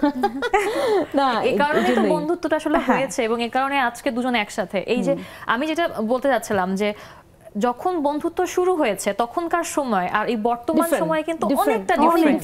এটা মানিয়ে নেওয়া কিন্তু ব্যাপার, যে মন খারাপ হয় যে আগে কত সময় দিত, এখন তো অন্য ফ্রেন্ড হয়ে গেছে। এটা কিন্তু কাজ করে অনেক সময়। এটা হয়। আবার যেটা হয়, আগের সাথে এখনকার যে ডিফারেন্সটা, আমার এমনও হয়েছে আমি হয়তো বা 20 বছর আগের পুরনো ফ্রেন্ড পেয়েছি, কিভাবে? এই টেকনোলজির জন্য, ফেসবুকের জন্য। এবং সে এখন আমার উইদিন মাই ফিঙ্গার টাচ, আমি যে কোনো সময় তাকে দেখতে পাচ্ছি, যে কোনো সময় কথা বলতে পারছি। এই জিনিসটা কিন্তু আগে ছিল না। আগে যেটা হতো, স্কুল বন্ধ হয়ে গেল, কলেজ বন্ধ হয়ে গেল, আমি কিভাবে দেখা করব? তখন নানা রকম এক্সকিউজ বানানো যে বাসা থেকে বের হয়ে ফ্রেন্ডদের সাথে দেখা করতে হবে। বাট এখন দেখা যায় দূরে থাকলেও না দূরে মনে হয় না। এই যে এখান থেকে ইউএসএ তে আপু জয়েন করেছে, টাইমের কতটা ডিফারেন্স, বাট উনি কিন্তু ঠিকই এই অনুষ্ঠানটার প্রতি পুরোটাই টেকনোলজির কারণে, আমাদের কিন্তু আড্ডা, হ্যাঁ, প্যাশনটা কাজ করে বলেই কিন্তু উনি এখানে জয়েন করেছেন। যে টাইম ডিফারেন্স থাকলো, বিকজ উনি মনে করছেন যে এখান থেকে এখানে আমার ভালো লাগে, আমি একটু শান্তি পাই এখানে একটু জয়েন করলে। সো এইটা হচ্ছে all because of the time, যে বর্তমান সময়টা আসলে যখন যেভাবেই আমরা থাকি না কেন বর্তমানটাকে যদি আমরা সেভাবেই অ্যাকসেপ্ট করে নিতে পারি, এটা কিন্তু একটা ভালো ফিউচার করার জন্য ওই বর্তমানটাই যথেষ্ট। যে আমি আসলে আমার রুটস কি ছিল, আমার এটার জন্য ফাউন্ডেশনটা কি ছিল, যদি আমার এই টাইমে ফাউন্ডেশনটা ভালো হয় তখন বেটার কিছু হবে। বিকজ টেকনোলজি যেভাবে উন্নত হচ্ছে সেইটার সাথে মানুষের মেধা এবং সাথে সাথে কর্মস্পৃহা, হার্ডওয়ার্কিংটা তো আছেই, প্যাশনেট সবকিছু থাকা। মিলিয়ে আসলে একটু কঠিন হলেও আমরা না, চেষ্টা এটা করলে আমাদের জন্য অনেক, আমার জন্য অনেক, এটা কি বলবো, ব্লেসিংস। বিকজ আমার ছেলে মেয়ে দুজনেই দেশের বাইরে থাকে। একজন মেলবোর্নে অস্ট্রেলিয়াতে আছে, আর একজন অ্যাডলেড। আমার না দূর মনে হয় না, কারণ প্রতিদিনই ওদের সাথে আমার ভিডিও কল হয়। এটা মতো আমারও, আমার একটা মাত্র ছেলে, সে দেশের বাইরে। আচ্ছা, ওর সাথে আমার ভিডিও কলে কথা বলছি, প্রযুক্তির কারণে ও আমার কাছে থাকে, তো ওই জন্য দূর মনে হয় না। এই যে মানে আদরের ছেলেমেয়েরা যে দেশের বাইরে, তো এই সময়টাকে খাপ খাইয়ে নেওয়া একটা ব্যাপার। তবে এটা আমি জানবো, তবে তার আগে আমি একটু কানাডা থেকে ঘুরে আসি। হ্যাঁ, একটু রাশিদা আপার কাছে আসি। আপা একটু আনমিউট করে নেবেন। আপনার কাছে আমি জানতে চাই, এই যে ওখানকার লাইফ তো অনেক ফাস্ট, এবং যদি বলি যে বর্তমান সময়কে ভালোবেসে খাপ খাইয়ে নেওয়া, একটা কালচারের সাথে খাপ খাইয়ে নেওয়াটাও তো অনেক ক্ষেত্রে কঠিন মনে হয়, তাই না? তখন কিভাবে নিজেকে আসলে ম্যানেজ করেন আপনি? প্রথমেই আমি কানাডা থেকে সবাইকে শুভ্র শীতল শুভেচ্ছা সকালের জানাচ্ছি। শুভ সকাল, কারণ আজকে আমাদের অনেক ঠান্ডা। আমি জানি আমার ছেলে কানাডাতে আছে। ঠান্ডা শুনেই মনে হচ্ছে এখানে চলে আসতো যে গরম আছে। আর এটা একটা আমার খুব প্রিয় অনুষ্ঠান, আমি অপেক্ষা থাকি কখন এটা হবে, সেটা সেরে সব করব। আর এখানে অ্যাডজাস্ট করার কথা বলছেন, আসলে ওই যে বললেন সময়কে আমি একদম 87 থেকে ধরে রেখেছি, কাটায় কাটায় প্রত্যেকটা সেকেন্ড আমি ইউজ করি, একদম কোনো কিছু বৃথা যেতে যাই না। মানে এনজয় যাকে বলে সেটা আমি ফুললি উপভোগ করি। আমার আশেপাশে যারা থাকে তারা এ ব্যাপারে একটু অরিড, বাট আমি কেয়ার করি না। যেমন আজকে যাব, অনেক দূরে যাচ্ছে আজকে একটা পিকনিকে, ওরা অনেক জুনিয়র, বর্ষা মঙ্গল অনুষ্ঠান, ওইটাও খুব সুন্দর। তো জীবনকে খাপ খেয়ে নেওয়াটা সম্পূর্ণ নিজের ব্যাপার। এবং ছোটবেলা থেকেই আমি একটু ডানপিটে ছিলাম। এখানে একমাত্র রীতা আপু হয়তো জানবে, 1969-এ আমি টিভিতে প্রোগ্রাম করেছি। আচ্ছা, 1969 শিশু 69-এ শিশুদের অনুষ্ঠানে সুবর্ণা মুস্তাফা এবং নিমা রহমান আমাদের সাথে গাড়িতে ছিলেন। সো এখন লাইফকে এনজয় করতে হলে আশেপাশে কি আছে, হ্যাঁ কঠিন কোনো কিছু কঠিন না, আপনি যদি নিজেকে সবার সাথে খাপ খাইয়ে নিতে পারেন, সেটা যেই দেশই হোক যেই ভাষা হোক সবকিছুতে আমরা কিন্তু অ্যাডজাস্ট করে নিতে পারি। কিন্তু এখনকার ছেলেমেয়ের কথা আমি একটু বলবো যে এরা কিন্তু আমাদের মতো সব জায়গায় মিশতে পারে না, ফ্লেক্সিবিলিটি ওদের ভিতরে একদমই নাই, আস্থাও কম, অস্থিরতা। যেমন ধরেন আমি কারোর সাথে কথা বললে আমার মেয়ে আমাকে প্রশ্ন করতো যে আম্মু উনি তো চাইনিজ, আপনি ওনার কথা কি করে বুঝেন, উনি আপনার কথা বুঝে। কিন্তু এই যে আমাদের একটা ফ্রেন্ডশিপ হয়ে গেছে এবং আমরা এখানে নেবারহুড সবাই আছি, তো আমাদের এইভাবেই আমরা প্রতিকূলতা উড়িয়ে সবাইকে ভালোবেসে প্রত্যেকটা অনুষ্ঠানে যাই। মানুষের হসপিটালে যখন সমস্যা হয় আমাদের কল করে, আমরা যারা ফ্রি থাকি ফ্রি সার্ভিস দেয়, ভলেন্টিয়ার করি, আমরা সেটা করি। আর কোভিডের সময় ডেড বডি শাওয়ারে কোনো লোক ছিল না, এটা আমি প্রকাশ্যে বলতে চাইনি, এটা বলা ঠিক না, কিন্তু কোভিডের কথা বলাতে বলছি। তখন কিন্তু আমরা কয়েকজন খুব সাহসী উদ্যোগে মসজিদে যে এই কাজগুলো আমরা করেছি। তো যে দেশি হোক, যেখানকার হোক, যে ভাষারই হোক, মূলত হলো নিজের আস্থা। সময়ের সাথে আমি সবাইকে এটা বলবো যে উপভোগ করেন, সময়টাকে উড়িয়ে দেন না, সময়টাকে হাতের মুঠোয় রেখে আপনি লাইফটা এনজয় করেন। লাইফ হলো ওয়ান ওয়ে রুট, আমরা শুধু আসবো যাব, আমরা কিন্তু ব্যাক করতে পারবো না। একবার আসলে যে ব্যাক করব, কিন্তু আসলে এই সময়টা আমরা আসলে কখনোই পাবো না। তাই আমাদের সব সময় সময়ের সাথে তাল মিলিয়ে আসলে চলা উচিত, ভালোবাসা উচিত। সময় ভালো হোক আর খারাপ হোক, যেটাই হোক, তো সেই ভালো খারাপের মধ্যেই আমি আরেকটা সুন্দর ছোট ব্রেক নিয়ে নিই। দর্শক, ছোট আরেকটা বিরতি নিচ্ছি, কোথাও যাবেন না, আমাদের সাথেই থাকুন, কারণ আড্ডা জমে উঠেছে।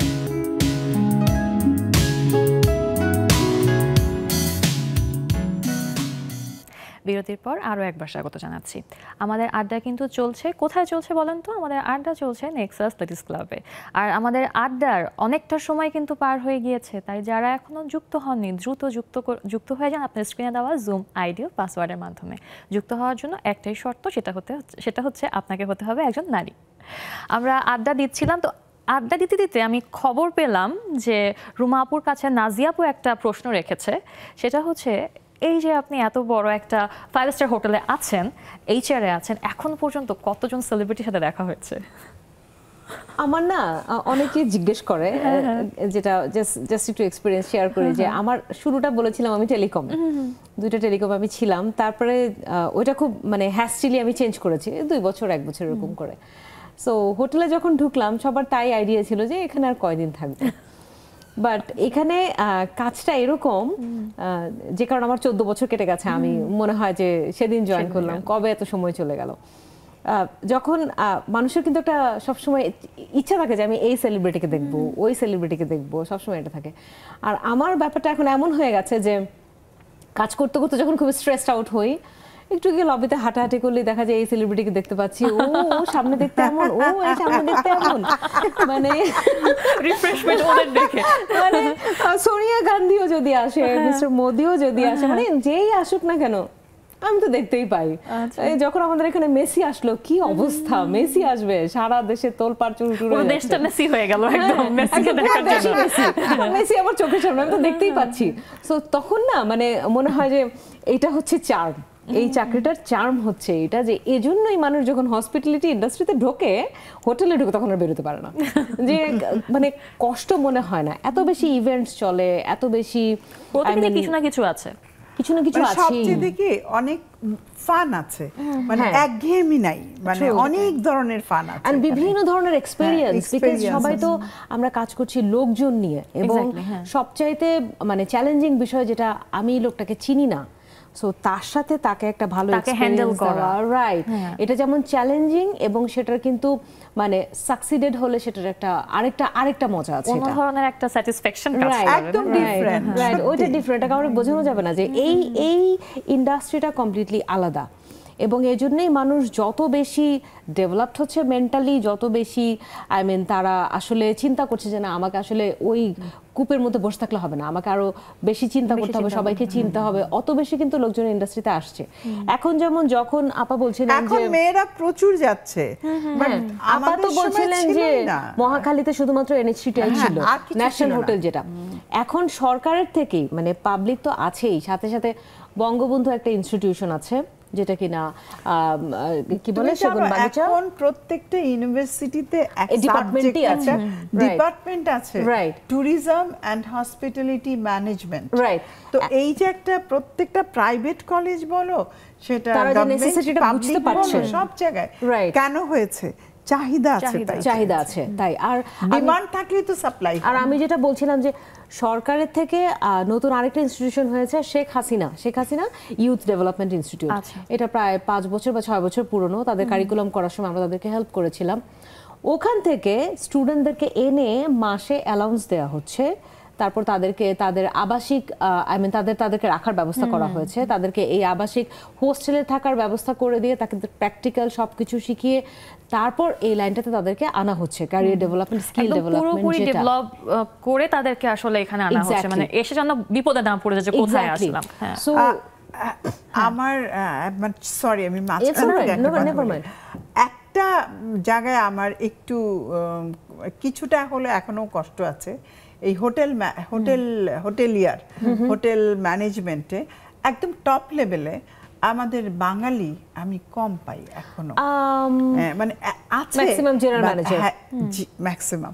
তো এই জায়গাটায় আমাদের আরো দক্ষ লোক আসা দরকার। আমাদের আসলে এখানে আমরা কিন্তু বাইরের দেশ থেকে হায়ার করে নিয়ে আসি একজন জিএম, কারণ আমি হোটেলে পড়াতে গিয়ে আমাকে যেহেতু কোঅর্ডিনেট করতে হতো বিভিন্ন সব 5 স্টার হোটেলের সাথে, তো তখন আমি জিএম ম্যাক্সিমাম পেতাম, বাঙালি আমি পাইনি।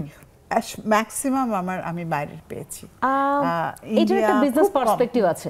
খুব কম আমি আসলে এখানেই পাইনি কিন্তু বলতে আমাদের গেলে। আজকের আড্ডা থেকে কিন্তু এই ব্যাপারটা বেরিয়ে আসলো। আমরা কিন্তু সমস্যা সমাধান সবকিছু নিয়ে আড্ডা দিই, যে সময়ের সাথে সাথে সময়কে, বর্তমান সময়ের চাহিদাকে বুঝে আমাদের কিন্তু একটা মানে কি বলে এটাকে, যে ভাবতে হবে, বুঝতে হবে যে এটাও এখন আমাদের কি যেতে দরকার হবে এই হ্যাঁ, সময়ে। এই সময়টাতে কি দরকার।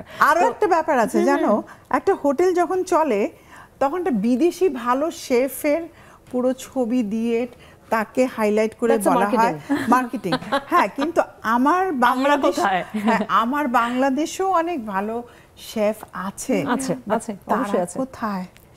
না, আমাদের এক্সিকিউটিভ শেফ বাংলাদেশি। আচ্ছা আচ্ছা, হোটেলিয়ার থেকে, হোটেল ম্যানেজমেন্ট থেকে একটু আবার সময়ের সাথে চলে আসি। আফরিন আপুর কাছে জানতে চাই, আপু বলছিলেন, রিতাপা তো আগেই বলেছেন যে আপনার ছেলেও দেশের বাইরে থাকে। এই যে আপনার সন্তান একটা লম্বা সময় আপনার কাছেই ছিল, আপনি একদম বড় করেছেন নিজ হাতে তাকে, তারপর তার এই দেশের বাইরে চলে যাওয়া, বর্তমান সময়টাকে আপনি কিভাবে আসলে মেইনটেইন করেন বা কেমন লাগে আসলে আপনার এটা? অবশ্যই খারাপ লাগে। আমার ছেলে আমার কাছে এতদিন ছিল, আমি তাকে একমাত্র ছেলে, আমি তাকে এত লালন পালন করে বড় করেছি।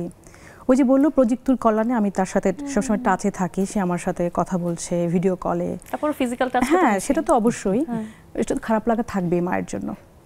তো তারপরও তার উজ্জ্বল ভবিষ্যতের জন্য, হ্যাঁ ওর তো ভবিষ্যৎ আছে। মানে আপনি কিভাবে আসলে কোপ করেছেন বিষয়টা, যে যখন সে আমি চলে এটা আগে গেছে? থেকেই আমি মেন্টালি প্রিপারেশন নেওয়া ছিল আমার ছেলে যে- যাবে। হ্যাঁ, ও এটা তো মানসিক প্রস্তুতি থাকেই আমার ছেলের জন্য, আমার ছিল এটা। তবে কষ্ট হয়, অবশ্যই কষ্ট হয়, মা তো। আচ্ছা, খুব স্বাভাবিক আসলে। যেমন ঈদ করতে হবে এবার ওকে ছাড়া, প্রথমবার আমি এবার ওকে ছাড়া ঈদ করব, প্রথমবার লাইফ, ওর জন্মের পর থেকে ফার্স্ট টাইম আমি আমার ছেলেকে ছাড়া ঈদ করব। আর এটা খুবই কষ্টকর দেখি। আমাদের সময় নিয়ে আমাদের বাকি বন্ধুদের কি মতামত, আমি একটু হাসিনা আপার সাথে কথা বলি। আপা আনমিউট করে নেবেন। আর এই যে বর্তমান সময়কে আমাদের ভালোবাসা উচিত, আমি আপনার কাছে জানতে চাই যে আপনি কিভাবে ভালোবাসেন আপনার সময়টাকে। আসসালামু আলাইকুম আপু, শুভ সন্ধ্যা সবাইকে। অনেক ভালো। বর্তমান সময়কে তো ভালোবাসতে হবে, না বাসলে তো সবার সাথে তাল মিলিয়ে চলা যাবে না। কারণ আগে আমার অফিসে আমি সব রেজিস্টার খাতায় হাতে লিখে অনেক কাজ করতাম, যেটা হচ্ছে কম্পিউটারে এখন 1 ঘন্টার কাজটা 10 মিনিটে হচ্ছে। এবং কিছু কিছু কাজ আছে যে 5 মিনিট একটু টাচ করলেই হয়ে যাচ্ছে, দিয়ে একবার এন্ট্রি করলে। তো এই যে বর্তমান যুগের সাথে যদি আমি এক তাল মিলিয়ে না নিতে পারি, সময়টাকে মেনটেন না করতে পারি, ভালোবাসতে না পারি, তাহলে আমি সামনে আগাইতে পারবো না। আবার যেমন কিছু বিষয় আছে মানুষের জীবনে, যে পিছনে গত 1 বছর আগে একটা ঘটনা ঘটে গেছে, ওইটা আমি মনে করে বসে আছে, না আমার দিয়ে কিচ্ছু হবে না, এটা হয়ে গেছে, আসলে এটা আমাদের সমাজে এরকম বলবে মানুষ, সামনে আগাইতে গেলে এই করবে, এগুলো ড্যাম কেয়ার। ওগুলা থাকবেই, মানুষের জীবনে দুঃখ সুখ ভালোবাসা দ্বন্দ্ব ঝামেলা কত কিছু হয়, এগুলো সব বাদ দিয়ে বর্তমান সময়কে ভালোবেসে এবং ওইটার সাথে কাজের তাল মিলিয়ে যতটুকু সম্ভব, যার যতটুকু এবিলিটি আছে ওইটার উপর ডিপেন্ড করলে দেখা গেছে যে আমি সামনে আরো ভালো কিছু নেওয়ার চেষ্টা করবো, যেগুলা আপডেট আসতেছে। পুরনো তো অবশ্যই থাকবে যেগুলা ভালো দিক, তখন হচ্ছে আমি সেটাকে আসলে ভালোবেসে কাজেও লাগাইতে পারবো, নিজেও ভালো থাকবো। অনেক ধন্যবাদ আপা। এবার একটু ওবায়দা আপার কাছে যাই। আপা আনমিউট করে নেবেন। আপনার কাছে একটু অন্য ধরনের একটা প্রশ্ন একটু করি, যে অনেক সময় না আমাদের মনে হয় যে যারা আমাদের একটু প্রবীণ যারা আছেন, যারা একটু অন্য মানে আগের জেনারেশনের আছেন, তাদের কাছে আমাদের একটা অভিযোগ থাকে যে তারা কেন জানি অতীতকে আঁকড়ে ধরে রাখেন, বর্তমানকে নিয়ে ভাবেন না। কথাটা কি সত্যি? না, মনে হয় এটা খুব একটা সত্যি না। বর্তমানকে ভাবেন, কিন্তু অতীতের অনেক কিছু ভালো ভালো সময় এবং কিছু ঘটনা আছে যেগুলি মানুষের মনে থাকবে। বর্তমানকে দেখলেই অতীতের সেই ভালো জিনিসগুলো মনে পড়বে। তবে আমাদের এটা ঠিক ধরে থাকে না, কেউ ধরে থাকলে তো চলতে পারবে না, ভবিষ্যতে কোনো করতে পারবে না। ধরে থাকাটা ঠিকও না, যে আমি অতীতকে ধরে রেখে সেটা তো আর ফিরে পাবো না, সেটা ফিরে পাওয়া যাবে না কোনোদিনে। আমাকে সবসময় আগের দিকে যাইতে হবে, সামনের দিকে যাইতে হবে, যেন আমি সামনেরটা গ্রহণ করতে পারি, সেভাবে নিজেকে তৈরি করতে পারি। আমি পিছনের দিকে থাকলে কেউ কেউ তো ধরে রাখে, কিন্তু এটা ঠিক না। আমার কাছে মনে হয় না যে ধরে রাখে। প্রবীণরা আছে, কিছু জিনিস আছে যেটা ওনারা ভুলতে পারবে না। এখন এটার জন্য তাদেরকে প্রেসারও দেওয়া যাবে না। তারা বর্তমান নিয়েও চলছে, আবার অতীতের কিছু জিনিসও আর কি ফলাও করতে চাচ্ছে। এগুলি আসলে থাকবে সব না। আসলে মিলেমিশেই আমাদের চলতে হবে। তো আপা যেটা বলছেন যে সামনে আসসালামু আলাইকুম রীতা আপা। ওয়ালাইকুম আসসালাম আপা, ভালো আছেন? জি আপা, আজকে হারমোনিতে গিয়েছিলাম, একদিনও পেলাম না আপনাকে। আপা সরি আপা। আচ্ছা পরের বার আপার সাথে একদম পুরো অ্যাপয়েন্টমেন্ট নিয়ে এই যে সময়কে কন্ট্রোল করে আপার হাতে নিয়ে তো আমরা যাবেন আপা। আমাকে ফোন করে যেন, অ্যাপয়েন্টমেন্ট নিয়ে যেন, আমি থাকবো। ঠিক আছে। এই যে আপা কিন্তু চমকাটা কথা বলেছেন যে সময়কে সামনে এগিয়ে নিয়ে যেতে হবে। আমার এই এগিয়ে নিয়ে যেতে যেতেই আমাকে সময় বলছে যে আমাকে আরেকটা বিরতি নিতে হবে। দর্শক, আরো ছোট্ট একটা বিরতি নেওয়ার সময় হলো, কোথাও যাবেন না, আমাদের সাথেই থাকুন।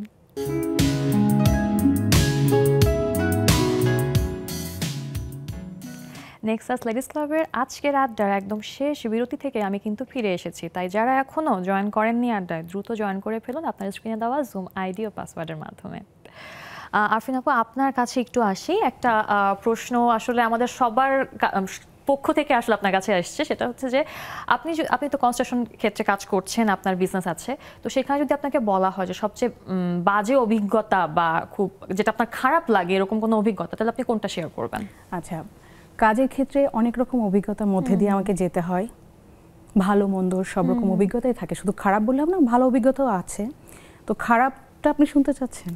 হ্যাঁ, মানে আপনার কাছে খারাপ লাগে, চ্যালেঞ্জিং ছিল না কাজের ক্ষেত্রে, বিজনেসম্যানদের ক্ষেত্রে, তারপরে বিজনেসের ক্ষেত্রে, কনস্ট্রাকশনের ক্ষেত্রে, যেটা আমি বলতে চাচ্ছি না, আবার যেহেতু শুনতে চাচ্ছেন, এই চুরি বিষয়টা, এটা আমার, সেটা আমার এমপ্লয়ি হোক বা আশেপাশের লোকাল পিপলরা হোক, মানে এটা খুবই আমার জন্য, মানে আমি একটা কাজ কমপ্লিট করে রেখে আসছি, দেখা যাচ্ছে যে একদম পুরো কমপ্লিট, আমি হ্যান্ড ওভার করে দিব, ঠিক সেই মুহূর্তেও দেখা যাচ্ছে যে একদম মানুষজন নামাজ পড়তে গেছে, জুম্মার নামাজ, কারণ ওরা কনস্ট্রাকশন যখন জুম্মার নামাজে যায় তখন কিন্তু ওখানে লোকজন কমে যায়, সবাই নামাজে যায়, হয়তো দেখা যাচ্ছে সিকিউরিটিটা রয়েছে, তারপর হয়তো 2-1 রয়েছে, কিভাবে যে ওখানে চোর এসে যে কাজটা সেরে যায়, ওই পয়েন্টটাতে যে শুক্রবারের দিন যখন জুম্মার নামাজটা হবে ওই সময়টাকে টার্গেট করে, মানুষ কম থাকে, মানুষ যখন কম থাকে, বা রাতেও হতে পারে, হ্যাঁ রাতে তো হয়, রাতে। আর একটা ব্যাপার কি, প্রযুক্তির কল্যাণে আমরা যেটা পেয়েছি, আমার প্রত্যেকটা সাইডে কিন্তু ক্যামেরা আছে। আচ্ছা, এটা একটা ইম্পর্টেন্ট, এটা খুবই দরকার এখন আসলে। ক্যামেরা দিয়ে আমি সবসময় আমার মোবাইলে আমি ক্যামেরা দিয়ে কথা বলা যায়, সেটা দিয়ে সবকিছু দেখা যায়, ছবি তোলা যায়, কথাও বলা যায় ক্যামেরা দিয়ে। হ্যাঁ, তারপর আসলে থামানো যাচ্ছে না, ক্যামেরাটা থাকাতে একটু সুবিধা হয়েছে। আর তাছাড়াও ক্যামেরার বাইরে, ওইটার বাইরেও গিয়ে এই যে বললেন যে আমার নিজের যে লোকজনগুলো আছে তারাও করে এই কাজ, আশেপাশের লোকাল পিপলরাও আসে, আমি অনেক ফেস করেছি। যেমন আমার যখন বাউন্ডারি ওয়াল দেওয়া হচ্ছিল ওই সময় কিন্তু আমার অলরেডি অনেক সময় কিন্তু আমরা দুর্নীতিও কিন্তু অনেকটা দেখি, যে মানে সৎ এমপ্লয় যদি বলি যারা কাজ করতে আসে তারা আসলে অতটা সৎ থাকেন না। হ্যাঁ হ্যাঁ, এরকম অনেক আছে। তো এরকম মানে ঘটনা তো আসলে ঘটে, এবং সেগুলো আসলে আপনাকে সময়ের সাথে ম্যানেজ করতে হয়, ঠান্ডা মাথায় ওগুলো হ্যান্ডেল করতে হয়, ওদেরকেও বুঝাতে হয়, ওদেরকেও বুঝিয়ে ঠান্ডা মাথায় এই কাজগুলো আমাকে, এটাই কিন্তু আসল দক্ষতা, যে আমি সবকিছু কেমন করে ম্যানেজ করছি, কিভাবে কাজটা আমি করছি, এটাই কিন্তু আমার আসল যোগ্যতা আসলে। এখন দেখি যে আমার জুমের বন্ধুরা আসলে কি বলে। আমি একটু রীতা আপার কাছে যাই। রীতা আপা, আনমিউট করে নেবেন। আজকের টপিকটা নিয়ে একটু ছোট্ট করে একটু বলেন আমাকে, যে সময়কে, বর্তমান সময়কে আমরা কিভাবে ভালোবাসতে পারি। অনেক ধন্যবাদ আপু, সবাইকে শুভ সন্ধ্যা। আর শনিবার আসলে আসলে রীতা আপু আসে দেখে না বসতে আমার ভালো লাগে, সবকিছু ছেড়ে আগে থেকে বসে থাকি। ও, আমার জন্য কেউ আসে না? না, এটা তো হলো না, তোমার জন্য আসে। তুমি তো ঠিক আছে, অনেক মিষ্টি, তোমাকে দেখি তুমি চিনতেই পারিনি ওই প্রোগ্রামে। আচ্ছা ঠিক আছে, মিষ্টি তুমি, এত অমায়িক ব্যবহার তোমার, থ্যাংক ইউ। হ্যাঁ, এবার যাই হোক, তো সময়ের সাথে আসলে সময়কে ভালোবাসতে তো অবশ্যই হবে, আর যখন যেমন তখন তেমন। আমার মনে হয় যে এখন আমি যে অবস্থায় আছি, আগে যখন আমরা ছোট ছিলাম তখন তো অনেক ডিফারেন্ট ছিল, আর এখনকার অবস্থান আরো বেশি। তখন আসলে ইচ্ছে করলে, যখন মানে বিয়েটা হয় তখন ইচ্ছে হলে মনে পারতাম না যে মা কেমন আছো বা কি খাচ্ছ, দেখি তো দেখি রান্না করেছে, একটু কড়াইটা একটু সরিয়ে দেখাও। এখন কিন্তু সেটা পার যে মা কি করছে, কি রান্না, আমসত্ব, মা আজকে আমসত্ব দিয়েছে। হ্যাঁ, এভাবেই আসলে চেঞ্জ হয়। হ্যাঁ, এভাবেই চেঞ্জ হয়। এবার একটু আকলিমা আপার কাছে আসি। আপা, আনমিউট করে নেবেন। আপনার তো একটা সময় ছিল যখন স্টুডেন্টদের নিয়ে আপনি বিজি থাকতেন, এখন এক রকমের সময় যায়, এই বর্তমান সময়টাকে আপনি কিভাবে ভালোবাসছেন? ধন্যবাদ সকলকে আমার পক্ষ থেকে, শুভ সন্ধ্যা। আসলে এই সময়টা মানে এক একটা সময় এক একভাবে পার হয়। যখন আমি কর্মব্যস্ত ছিলাম তখন তো সারাদিনই বিজি ছিলাম, আমাকে রাত পর্যন্ত। আর এখন তো সেই সময়টা নাই, ওই সময়টাকে আমি মিস করি। মিস করলেও আস্তে আস্তে এই সময়টার সাথে আবার অ্যাডজাস্ট করে নিয়েছি আমিও আবার। এটাই আসলে দরকার আমাদের অ্যাডজাস্টমেন্টটা, আমাদের বর্তমান সময়ের অ্যাডজাস্টমেন্টটা। অনেক ধন্যবাদ আপা। এবার একটু রুমি আপার কাছে যাই। আমাদের লেডিস ক্লাবের গানের পাখি কিন্তু রুমি আপা। রুমি আপা, হ্যাঁ রুমি আপা একটু আমাকে ছোট্ট করে একটু বলেন যে এই যে গানের পাখির সময়টা আসলে কিভাবে কাটে? আমার তো অফিস আছে, হ্যাঁ, আর বাদ বাকি সময়টা তো আমি ভীষণ ঘুরে বেড়াই। আর যেখান দিয়ে দিয়ে যাই সেখানে আমার যত বন্ধু বান্ধব আছে আমি সেখানে টাচ করে করে যাই। রিসেন্টলি আমি রংপুর, বগুড়া, সিলেট এই জায়গাগুলিতে জাস্ট গত 1 মাসে গিয়েছি এবং এর মধ্যে যতজন ছিল আমার টাচে একটু জিজ্ঞেস করে দেখো এর মধ্যে জুমেরও কিছু আছে। সবার সাথে আমরা কিন্তু ছবি দেখেছি। ওকে, অনেক ধন্যবাদ আপা। এবার একটু খুকু আপার কাছে যাই, যিনি মানে যতই বয়স হোক সারা জীবন খুকুই থাকবেন। খুকি আপা, লেডিস ক্লাবের খুকু আমাদের, আনমিউট করে নেবেন। আপা, মেয়েদের সময় মানে মেয়েরা কি একটু কঠিন হয়ে যায় মেয়েদের জন্য বর্তমান সময়কে ভালোবাসা, মানে যেহেতু আমরা অনেক আবেগী? হ্যাঁ, আসসালামু আলাইকুম আপা, রিতা আপা, অনেক অনেক শুভেচ্ছা। অনেক অনেক শুভেচ্ছা। আসলে মেয়েরাই কখনো শক্ত কখনো নরম, মেয়েদের মনটাই তো এরকম। আর ছোটবেলা যেহেতু একটা রচনা পড়েছিলাম সময়ের মূল্য, আমরা মনে এই রচনাটা খুব বেশি পড়েছিলাম, তখন বুঝি নাই। এখন বুঝতেছি যে পাল্লা দিয়ে তাল দিয়ে চলতে চলতে আমরা সময়ের মূল্যটাকে বুঝতে শিখেছি। ওই সময় যে পড়তাম তখন কিন্তু আসলে বুঝতাম না, এখন বুঝতেছি। হ্যাঁ, বুঝতে পারাটাও আসলে দরকার। আমরা যে সময় থাকতে বুঝে ফেলেছি। এবার একটু আমি মিতার কাছে যাই। মরিয়ম আপা, আনমিউট করে নেবেন। সময় যেটা বললো আপা, যে সময়ের দরকারটা মানে সময়ের প্রয়োজনীয়তাটা যে আমরা বুঝতে পারি, সৎ ব্যবহারটা বুঝতে পারি, আদৌ কি আমরা বুঝতে পারি নাকি পারি না? শুভ সন্ধ্যা সবাইকে, আশা করি সবাই ভালো আছো। অনেক সুন্দর লাগছে উপস্থিতি এবং তোমাকে মিতা। হ্যাঁ, সময়ের জীবন যখন জীবন যেখানে যেমন মানে সেভাবে আমরা মেনে নিতে চেষ্টা করি, যাপন করতে চেষ্টা করি, সেটা করা উচিত। আসলে পারি কিনা এটা সময়ই বলে দেয়। যেমন আমি ব্যস্ত ছিলাম, চাকরিজীবী ছিলাম, এখন অবসরে আছি। এটা কঠিন সময় যাচ্ছে আমার জন্য, এখনো ঠিক হতে পারছি না আসলে।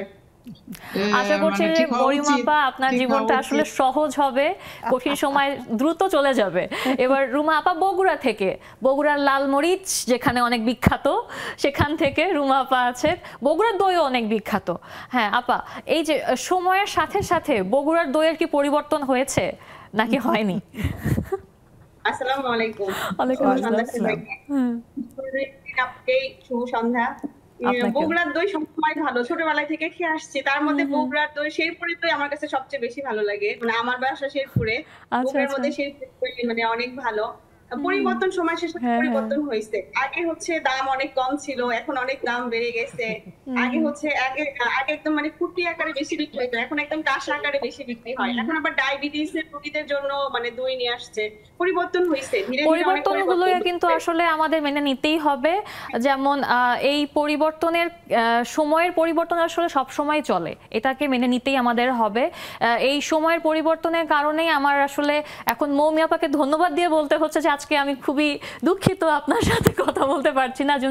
যাদের সাথে যারা এসছেন একটু সময় নিয়ে তাদের সাথে কথা বলতে পারিনি। আশা করি যে আগামী আমাদের আড্ডাতে মৌমি আপা থাকবেন, বাকিরাও থাকবেন। আর একদম শেষ মুহূর্তে আমি চলে এসেছি আমাদের আজকের আড্ডায়। ওই যেটা শুরুতে বলেছিলাম, আমাদের ভবিষ্যৎ এক সময় অতীত হয়ে যায়, বর্তমান হয়ে যায়, সেভাবে আমাদের অনুষ্ঠানের আড্ডার সময়টা একদম শেষ হয়ে গেছে। আপনাদেরকে অনেক ধন্যবাদ আমাকে আজকে সময় দেওয়ার জন্য। আপনাকেও অনেক ধন্যবাদ। তোমাকে অসংখ্য চমৎকার একটা আড্ডা কাটাইলাম আমরা আজকে, সুন্দর করে সঞ্চালিত হয়েছে প্রোগ্রামটা, আমরা অনেক এনজয় করেছি। অনেক ধন্যবাদ দর্শক। এই ছিল আমাদের আজকের আড্ডা। সময় বলছে এখন আমাকে বিদায় নিতে হবে, কিন্তু আশা করছি সময়ের সঙ্গে সঙ্গে আপনারাও আমাদের সাথে থাকবেন, নেক্সাস লেডিস ক্লাবের সাথে থাকবেন।